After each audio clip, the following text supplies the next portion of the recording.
Hello friends, आज मैं आपको जो वीडियो शेयर कर रहा हूँ वो है कि लोन लिया है आपने, चाहे कर्ज लिया है, तो उससे आप छुटकारा कैसे पाएँ। How to get rid of the debt. तो आज इन्हीं विषयों के ऊपर हमने ये वीडियो बनाया है और मुझे लगता है कि ये वीडियो आपको काफ़ी पसंद आएगा। काफ़ी ऑडियंस की, व्यूअर्स की ये डिमांड थी कि हम एक वीडियो कि लोन और कर्ज से कैसे मुक्ति पा सकते हैं उसके ऊपर बनाएं। और पीछे हमने एक वीडियो बनाया था कि लोन लेना सही है या गलत है। तो जो कोई भी सब्सक्राइबर अगर हमारे इस वीडियो को नहीं देखे होंगे तो आप मेरे यूट्यूब चैनल पे जाके इस वीडियो को विजिट कर सकते हैं। और मैं आप सबके बीच CA Naval Chaudhary, corporate trainer, motivational speaker, tax consultant, business coach, आज आपको इसके बारे में डिटेल में बताएंगे कि अगर आप किसी भी तरीके से कर्ज या लोन के झंझट में फंस चुके हैं तो आप किस तरीके से बाहर आ सकते हो, कैसे इन लोन और कर्ज से आप मुक्ति पा सकते हो। आज हम इसी चीज़ के बारे में आपको पूरी डिटेल में बताने जा रहे हैं। तो आप इस वीडियो को एंड तक ज़रूर देखें और साथ ही अगर आप में से किसी ने अब तक हमारे चैनल को सब्सक्राइब नहीं किया है तो ज़रूर सब्सक्राइब कर लें, बेल बटन को ज़रूर प्रेस कर लें। और अगर ये वीडियो आपको पसंद आए तो ज़रूर आप हमें थम्स अप के रूप में इसको लाइक और कमेंट देना ना भूलें, ताकि हम नए नए वीडियो आपके सामने आपके ज़रूरत से रिलेटेड, आपकी रोज़मर्रा ज़िंदगी से रिलेटेड चीज़ों पे आपको हम वीडियो शेयर करते रहें। तो आइए हम आप जल्दी से जान लेते हैं कि लोन और कर्ज से मुक्ति कैसे पाया जाए। तो अक्सर हमने देखा है कि जो भी आप बिजनेस करते हो या आप बिजनेस नहीं भी करते हो तो हमें कभी कभार अपनी ज़रूरतों के लिए फंड्स की ज़रूरत पड़ जाती है और उस फंड्स को हमें कहीं न कहीं से उसका अरेंजमेंट करना पड़ता है, चाहे वो बैंक हो, चाहे हमारे फ्रेंड्स हो या रिलेटिव हो या कोई और साधन हो, हम कहीं न कहीं से उस फंड्स की व्यवस्था करते हैं। कई बार होता है कि हम बच्चों के एजुकेशन के लिए लोन लेते हैं, कई बार हम अपने घर के होम लोन लेते हैं, कई बार हम अपने घर में बहुत ऐसी ज़रूरतें आ जाती है जिनको मीट आउट करने के लिए हमें पर्सनल लोन लेना पड़ता है। और उसी तरह से बिजनेसमैन को भी आए दिन अपने बिजनेस में फंड्स की रिक्वायरमेंट बनती रहती है। उनके पास इतना सफिशिएंट कैपिटल नहीं होता है कि अपनी कैपिटल को ही डाल के वो अपनी बिजनेस को सुचारू रूप से चला सकें। तो ऐसी स्थिति में उनको भी एक लोन लेने की ज़रूरत पड़ती है। तो जहाँ तक रिक्वायरमेंट की बात है कि हमें लोन लेना कोई गुनाह नहीं है, लोन लेके बिजनेस करने में या अपना काम चलाने में कोई दिक्कत नहीं है। प्रॉब्लम तब आती है जब हम बहुत ज़्यादा लोन मार्केट से उठा लेते हैं और जिसकी रीपेइंग कैपेसिटी जो है हमारी इनकम से बहुत ज़्यादा हो जाती है। हमने कई बार कई लोगों को देखा कि उनकी इनकम उतनी ज़्यादा नहीं होती है जितना वो मंथली ईएमआई भर रहे होते हैं। तो ऐसे सिचुएशंस में अगर कोई भी हमारे व्यूअर्स ट्रैक हो गए हैं तो आप उससे कैसे बाहर आ जाओगे, मैं इसी के बारे में इस वीडियो में एंड तक आपको समझाने वाला हूँ। तो सबसे पहले आप ये काम करें कि अगर आपने कोई भी लोन कहीं से भी किसी भी तरह का लिया हुआ है तो सबसे पहले आप उस लोन को एक लिस्ट डाउन कर लें, आप उसको नोट कर लें कि आपकी कौन कौन सी लोन किस किस वजह से आपने ली हुई है। फिर उस लोन के कंपैरेटिव उसका रेट ऑफ इंटरेस्ट भी लिख लें, फिर वो लोन अमाउंट भी एक साथ लिख लें। तो इस तरह से आप एक एक्सेल चार्ट बना लें। तो उस एक्सेल चार्ट में एक कॉलम में टाइप ऑफ लोन आप लिख लें, दूसरे कॉलम में आप उसका रेट ऑफ इंटरेस्ट आप लिख लें, तीसरे कॉलम में जो आपका लोन आउटस्टैंडिंग है एज ऑन डेट वो अमाउंट आप लिख लें। और टोटल लोन को आप एग्रीगेट करके देख लें कि आज के डेट में आपकी टोटल लोन कितना है। फिर साथ में आप एक कॉलम और डालें, वो डालें ईएमआई का, कि आपको उस लोन को पे करने के लिए हर मंथ कितना ईएमआई पे करना पड़ता है। तो उस ईएमआई को भी उसके करस्पॉन्डिंग लोन के साथ नोट कर डालें और उनकी भी टोटल निकाल लें। तो अब आप ये देखें कि हमारी जो टोटल ईएमआई की देनदारी है क्या हमारे मंथली इनकम से कम है या ज़्यादा है। उसको चेक कर लें। तो अमूमन जो एक साउंड फाइनेंशियल प्लानिंग का जो प्रिंसिपल कहता है कि आपका जो लोन ईएमआई की जो रीपेइंग कैपेसिटी है वो आपका जो मंथली इनकम है, चाहे आप बिजनेस से पैसा कमा रहे हो, चाहे आप सैलरीड क्लास हो तो सैलरी से पैसा आता है, तो आपका टोटल मंथली सैलरी या total monthly income including all sources उसका 50% से ज़्यादा आपको ईएमआई ना देना पड़े। इसका रीज़न ये है कि 50% पैसा आप अपने नेसेसिटी, हाउस होल्ड और दूसरी ज़रूरतों के लिए आप उसको सेव करके रखें और बैलेंस 50% से आप ईएमआई को भुगतान करते रहें। लेकिन अक्सर इस तरह की चीज़ें नहीं होती है। कई बार तो ये देखने में आता है कि लोगों की जितनी इनकम आ रही है उससे ज़्यादा हम ईएमआई पे कर रहे हैं। और अगर इस तरह की सिचुएशन से अगर आप फेस कर रहे हैं तो निश्चित रूप से आप लोन के मकर जाल में फंस चुके हैं और आपको इससे बाहर आने के लिए बहुत मशक्क़त करनी पड़ेगी। और कैसे आप बाहर आ सकते हैं हम स्टेप बाय स्टेप एक एक चीज़ को फिगर आउट करते चलेंगे। और अगर आपसे ये जुड़ा हुआ मसला है तो आप हमारी इन बातों पे अमल करें तो निश्चित रूप से आप लोन और कर्ज के जाल से आप बाहर आ सकते हैं। तो अब आइए हम जो दूसरे स्टेप की बात करते हैं। तो सबसे पहले आपने अभी क्या किया कि अभी आपने पूरी जो आपने लोन ले रखा है आपने उसकी पूरी एक डिटेल बना रखा है।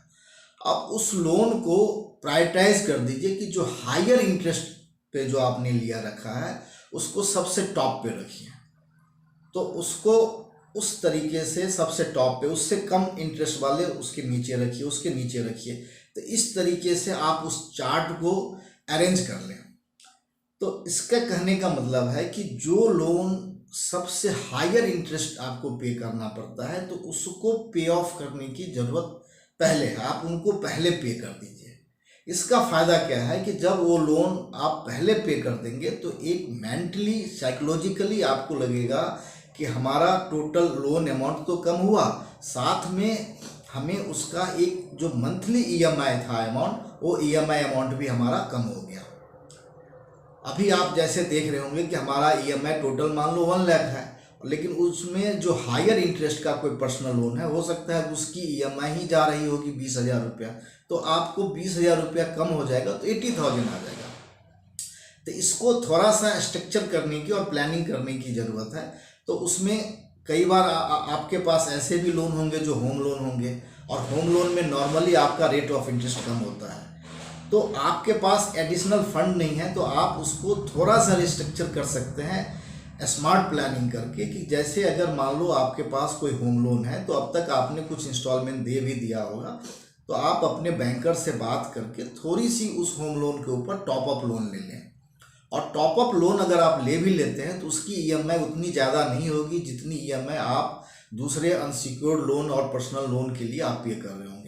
उस पैसे से आप जो छोटे छोटे लोन हैं जो हायर इंटरेस्ट कैरी करता है उसको आप सबसे पहले पे ऑफ कर दें।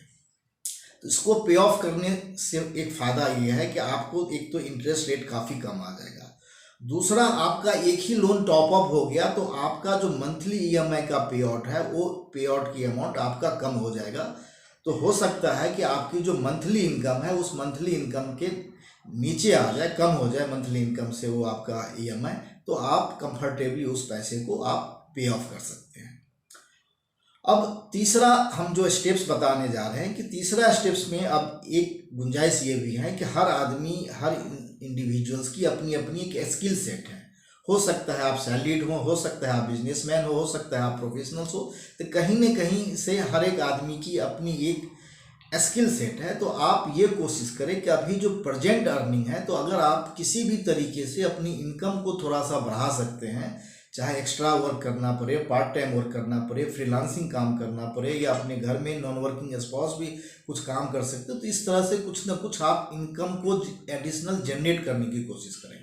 और जब ये इनकम एडिशनल आपको जनरेट हो जाएगा तो उस एडिशनल इनकम से आप जो भी है आप अपने लोन को पे ऑफ करने की कोशिश करें। तो इससे आप धीरे धीरे लोन के मकर जाल से काफ़ी छुटकारा पा लेंगे और आपको एक complete peace of mind feel होगा, जिससे आप फ्यूचर अर्निंग पे आप फोकस कर सकते हैं, कंसंट्रेट कर सकते हैं। होता क्या है कि अक्सर जो लोग लोन लेते हैं तो वो उसका अधिकतर टाइम इन्हीं चीज़ों में बर्बाद हो जाता है कि हम आगे की ईएमआई कैसे पे करें। तो एक ईएमआई को पे करने के लिए वो दूसरे कहीं न कहीं से इंटरेस्ट लेते हैं या उन्हीं की जुगाड़बाजी में लगे रहते हैं। तो उससे उसकी जो अपनी अर्निंग पोटेंशियल है उसका भी सही यूटिलाइजेशन नहीं हो पाता और उसकी वजह से जो उनका प्रेजेंट अर्निंग है उसमें भी काफ़ी ड्रॉपिंग देखने को मिलती है। तो अल्टीमेटली वो उसमें बुरी तरीके से ड्रॉप हो जाते हैं, ट्रैप हो जाते हैं। और ट्रैप होने के बाद ऐसी भी सिचुएशंस आते हैं कि कई लोग बड़े गंदे स्टेप्स या इनह्यूमन स्टेप्स तक भी ले लेते हैं कि उनको सुसाइड तक भी करना पड़ता है। तो इन चीज़ों की ज़रूरत ना पड़े।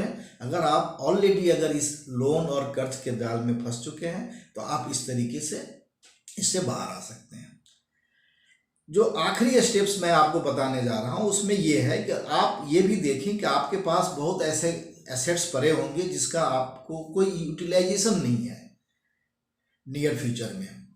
तो आप कोशिश करें कि कुछ एसेट्स को सेल ऑफ कर दें, डिस्पोज ऑफ कर दें और उसका पार्टली लोन आप उनको पे ऑफ कर दें।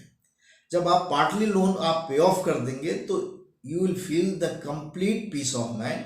और जब कंप्लीट पीस ऑफ माइंड होगा तो कहता है एक स्वस्थ दिमाग ही सही निर्णय ले सकता है। तो आप आगे की अपनी जो प्लानिंग है, आगे की अपनी जो इनकम जनरेशन एक्टिविटीज़ है, तो उस इनकम जनरेटिंग एक्टिविटी पे आप फोकस हो करके आप और भी पैसा कमा सकते हैं और उन पैसों का इस्तेमाल इन चीज़ों में कर सकते हैं। और आप एक काम और भी कर सकते हैं कि आप जब आप सारी लोन की आपने लिस्ट बना ली तो आप साथ में ये भी देखें कि आपका मंथली एक्सपेंडिचर क्या है। आप उनकी भी साथ में एक लिस्ट बना लें और मंथली एक्सपेंडिचर को आप दो कैटेगरी में डिवाइड करके चलें। एक कैटेगरी तो वो है कि जो बिल्कुल आपकी नेसेसिटी से रिलेटेड है, जिसके बगैर हमारा ज़िंदगी चलना संभव नहीं है। जैसे आपके हाउस होल्ड एक्सपेंसेज हैं, आपके बच्चों की स्कूल फीस है, कुछ ऐसी चीज़ें हैं जिस पे हमारा खुद का कंट्रोल नहीं है।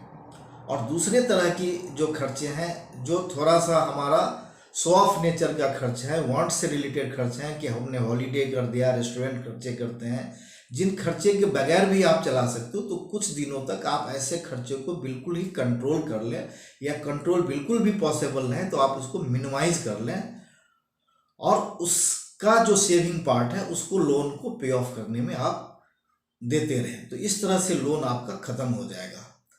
तो मुझे लगता है कि अगर आपको ये वीडियो पसंद आया हो और आपको हमारे इस वीडियो के थ्रू आपको कहीं न कहीं अगर आपके इस लोन और कर्जे से बाहर निकलने में मदद मिल रहा हो या आपके कोई रिलेटिव या कोई फ्रेंड्स इस तरह के मकर जाल में घिर चुका है तो इनको ये वीडियो ज़रूर आप as a gesture of goodwill उनको ये वीडियो फॉरवर्ड करें, शेयर करें। हो सकता है कि उनको ये वीडियो कुछ काम आ जाए और आप ज़रूर हमारे इस वीडियो को ज़्यादा से ज़्यादा लाइक दें और कमेंट कर डालें ताकि हम आपके लिए और कई सारी नई नए सब्जेक्ट्स पे आपके लिए वीडियो बनाएंगे जो आपको अपने रोज़मर्रा की ज़िंदगी से बेनिफिट आपको मिलेगा। Thank you.